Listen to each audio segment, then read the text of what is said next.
आइए एक particular velocity देके स्ट्रिंग को घुमा के देखते हैं।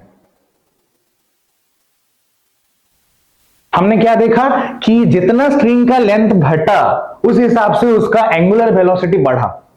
हमें पता है कि angular momentum is equal to I into omega, ठीक है। तो मोमेंट ऑफ इनर्शिया के ऊपर भी ये डिपेंडेंट है।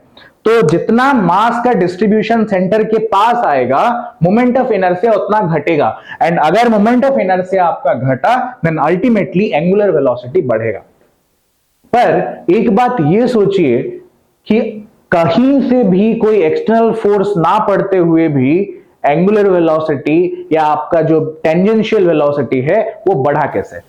हमें ये पता है कि अगर वेलोसिटी को बढ़ना है तो कोई ना कोई एक एक्सटर्नल फोर्स लगना पड़ेगा।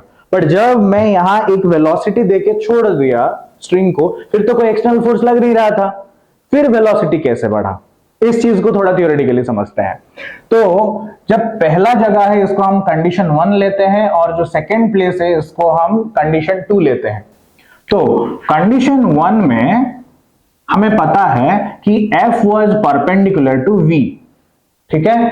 तो V का डायरेक्शन एंड F का डायरेक्शन एक दूसरे के साथ परपेंडिकुलर था, ठीक है। एंड इसी वजह से ये फोर्स वेलोसिटी के ऊपर कोई भी मतलब कंपोनेंट नहीं दे रहा था, कोई भी इफेक्ट नहीं कर रहा था। इसलिए यूनिफॉर्म सर्कुलर मोशन में टेंजेंशियल वेलोसिटी का मैग्नीट्यूड कांस्टेंट रहता है, ठीक है। सिर्फ ये जो फोर्स है ये इस वेलोसिटी का डायरेक्शन चेंज करने में हेल्प करता है जब ये 90 डिग्री रहता है, ठीक है। बट कंडीशन 2 में देखते हैं जब इसका लेंथ थोड़ा थोड़ा होके कंटिन्यूअसली छोटा होता होता गया, तो ये जो वेलोसिटी है ये एग्जैक्टली मतलब टेंजेंट ना रह के थोड़ा सा भीतर की तरफ रह रहा था, तभी ना उसका साइज भी घट रहा था।